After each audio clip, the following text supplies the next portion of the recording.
Mahigit ₱1 billion ang tinapyas ng komite sa Kamara sa panukalang budget ng opisina ni Vice President Sara Duterte para sa susunod na taon.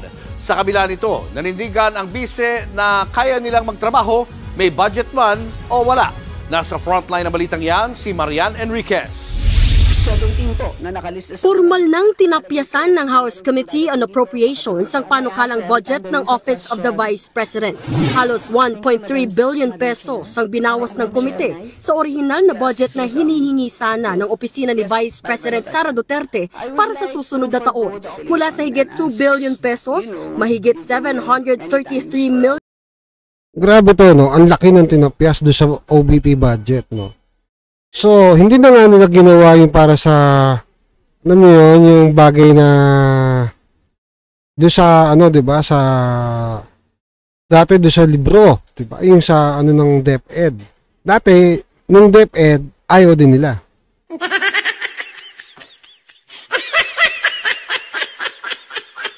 Diba yung libro, natatandaan nyo, diba, nag-propose ng budget. Ayaw din nila, marami silang kontra.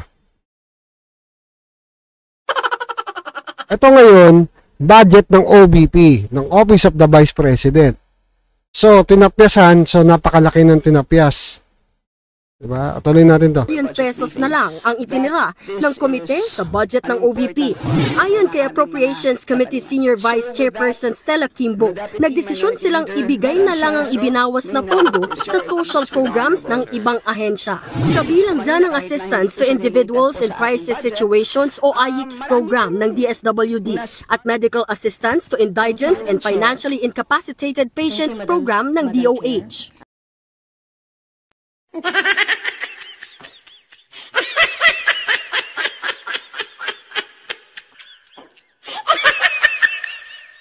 Ito maliwanag na maliwanag ba sa sikat ng araw, di ba? Gagamitin na naman nila yung DSWD, tapos sasabihin nila yung mga kung ano-ano, patay tayo dyan. Puro mangyayari na ito, puro ayuda.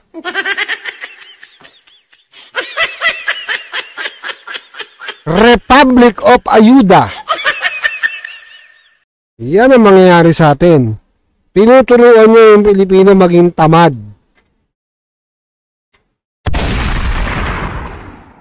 Grabe, no? Pinalaki nila yung budget ng DSWD. Kasi pag pinalaki nila yung budget ng DSWD, alam nyo kung ano? Pwede nilang pakialaman.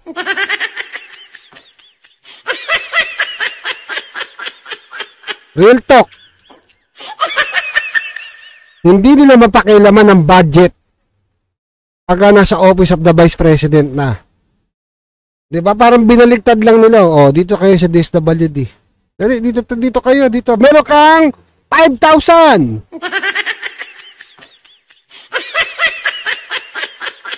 Meron kang bugas.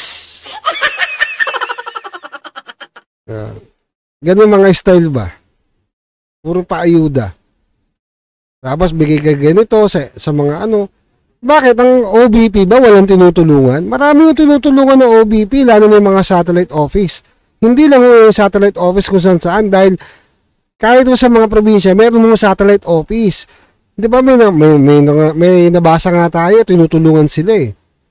Kahit nasa malayong lugar daw sila, di ba pinipilit nilang pumunta doon, mamasahe doon sa Office of the Vice President. Kasi ngayong probinsya medyo yung Office of the Vice President nasa, di ba, kumbaga nasa bayan. Mamamasahe sila. Tapos napakalaking bagay nun kasi, di ba, lalo na doon sa mga taong nagda-dialysis, di ba? Yun yung bagay na ano, tsaka maraming humihingi ng tulong. Hindi naman porke pagka dialysis ka eh, humingi ka ng tulong. Ano, isang beses lang?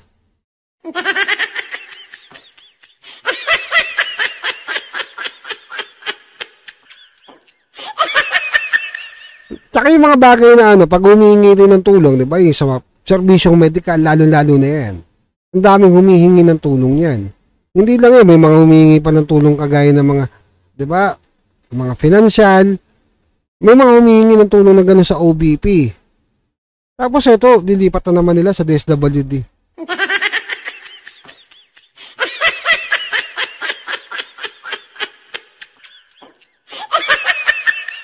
Tuloy. Napakaraming social programs na ini-implement, tila redundant. Bakit merong sariling medical assistance program? Meron naman tayong ma-EFIP sa DOH. Bakit merong sariling burial assistance? Ito nga mas mabilis makalapit doon sa OBP. Meron daw doon sa ganon, meron daw sa ganito. Ako testigong buhay. Kasi may mga nakakausap ko na iba, hindi lang yung nababasa ko, yung mga ibang taga-Tondo, nakakahingi ng tulong. Ultimo kahit hindi taga-Tondo, taga-Nabotas, taga-Malabon, taga-Caloocan, pumupunta doon malapit sa Office of the Vice President, malapit doon sa may Arten. Hindi, mismo doon sa malapit, doon siya mismo sa Arten. Sa Tondo. Diba yung mga burial assistance na yan, nakakahingi sila ng ganyan. Naman tayong AIX sa DSWD. Sineta rin ng mga mambabatas ang mababang utilization o paggastos ng OVP sa pondo para sa social programs nito. Ito raw ang isa pang rason kaya nagdesisyon silang i-transfer na lang sa ibang ahensya ang pondo. Ang sabi namin is, why don't we just transfer the funds for financial assistance to the national government agencies na subok na. It doesn't mean na mababawasan ang kanyang pagtulong. Kabilang sa Halatang pinupolitika talaga si BP Inday. Halatang-halata kasi alam niyo bakit? Kasi once na binawasan ng pondo ng medyo magiging limitado. Totoo yan, magiging limitado yung pagtulong nila. Pero di ba, mantakin niya, limitado yung pagtulong. So, ang mabibigay niya, imbis na, di ba, malalaking may bibigay na tulong, ang mangyayari niyan, magiging maliit na lang. Yun ang gusto nila mangyayari. Gusto nilang patayin yung, yung Office of the Vice President. Parang gusto nilang gawin, wala namang ganito yan eh. Simula 2025 hanggang 2028, wala namang ginawa yung OBP. Parang ganun ang gusto nilang gawin. Nilita niya budget. Kulang na nga lang, tanggalin nila eh.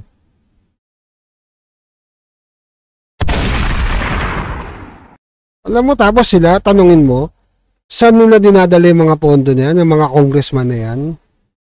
Parang wala kang makita. Hindi, totoo lang. Wala naman talaga ako nakikita eh. Wala akong nakikita. Asan ang nila? Wala akong nakita. Lalo-lalo na yung mga yung mga office of yung mga party list na yan. Wala yan. Nakwenta yung mga yan. Wala naman tao talaga yung mga yan eh. Gumawa lang ng mga yan, pero sektor-sektor, wala namang tao yung mga yan. Pag tinawag mo isang sektor, dapat meron ka pinamumunuan na sektor, kagaya ng mga jeep, tricycle, diba? Manggagawang Pilipino. Minsan ngayon, manggagawang Pilipino, ginagamit pa, pero hindi naman nila Kaya mag-iingat po kayo, mga kababayan. Dahil ngayon, hindi ako against sa ibang vlogger, pero yung ibang vlogger ngayon, hindi ko napapangalanan, ginagamit na ngayon para sa party list. At meron pa nga mga vlogger, gusto pa tumakbo, kakapal na mukha. Ang ina, gagawin yung hanap buhay ng gobyerno? Di ba? Gagawin na nilang hanap buhay din ng gobyerno. Ay, nauupo ka doon. Ano gagawin nyo dyan?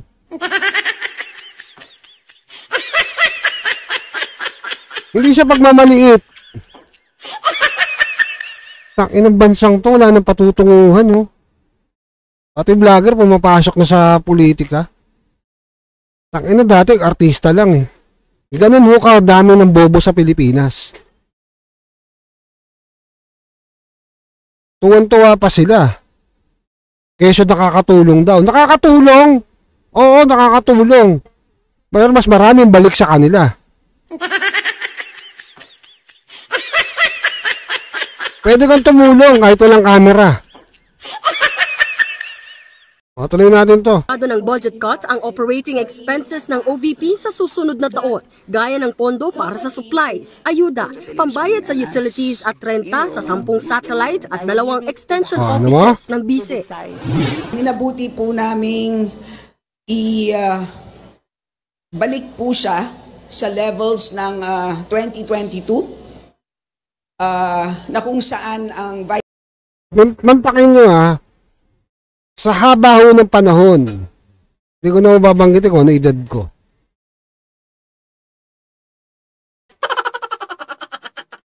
Ngayon lang ho nagkaroon ng ganito.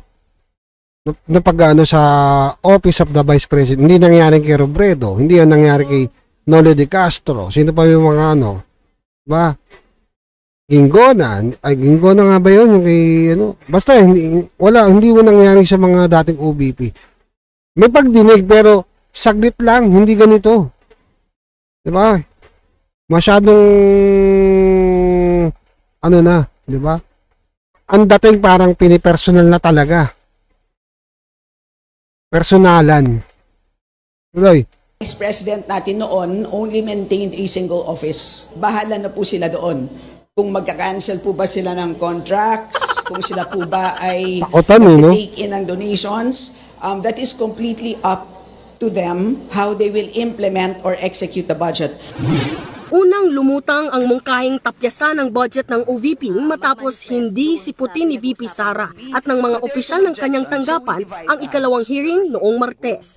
Pero dahil pagdedebatihan pa sa plenaryo ang budget, pwede pa rin itong iapila at mabago.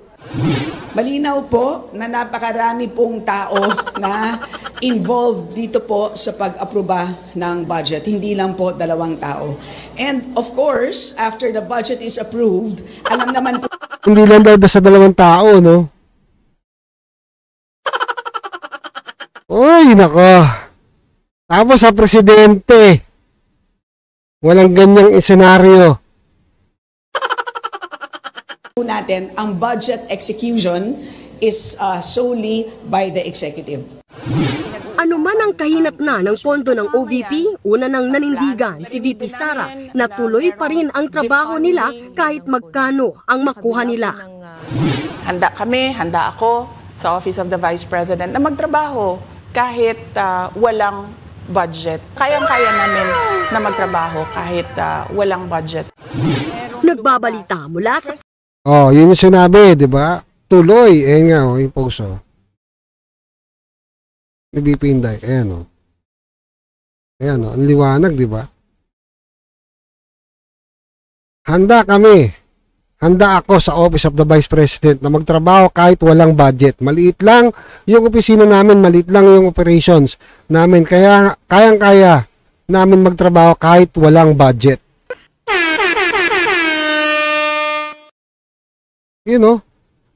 Alam naman namin na kaparte yan ang pag-atake, kaya kami tutuloy-tuloy lang din kami sa kailangan namin gawin para sa bayan. Diba? Yun sinabi ni VP Inday. Tuloy-tuloy lang. Alam naman, nakakatuwa, diba? Kung nabubuisit ka sa ibang vlogger, diba? Ibang tiktokeries, diba?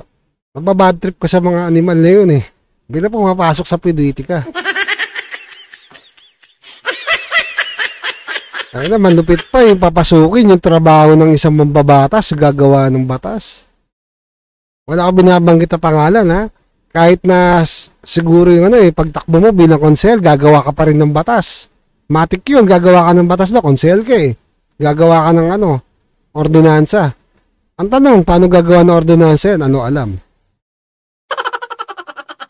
Wala akong nangyayari sa bansa natin. Kasi pagdating pa lang ho doon, binuto nyo, pinanalo nyo yung mga animal na to. Pagdating pa lang ho doon pa lang ho sila mag-aaral paano gagawin. Wala ho naman yung background eh. Hindi naman nag-aaral ng law. Hindi naman nag-aaral ng political science. Hindi kayang-kuhin nyo na lang yung bayan natin eh. Nagpapauto kayo sa mga ganon. Abig tayo dito sa isya kay VP Inday, no? Tuloy-tuloy nga yung trabaho pa rin ng OVP kahit na diba, may budget o wala. Pero maraming salamat din sa mga kapwa vloggers natin na handang tumulong, tsaka doon sa mga kababayan natin OFW at sa mga kababayan natin dito sa Pilipinas na gusto pa rin magbigay ng tulong sa OVP. Diba? May budget man o gusto nila magbigay ng tulong. Diba? Para matugunan yung trabaho ng Office of the Vice President. Kasi marami tayong kababayan talaga, mga kababayan, na kailangan ng tulong. Hindi lang yung sa mga kumbaga sa mga ganong senaryo na, di ba, yung mga nangyayari, agaya na yung sa Cavite, di ba, nasunog. Ang unang-una naman rumuspindi ron, makikita niyo yung video, OBP. Wala pa, ubos na yung mga bahay doon. Unang dumating doon, nung na-fire out, kinabukasan yata yun, ang unang dumating, OBP. Kita niyo yun? Asan sila? Nandun. Meron 5,000!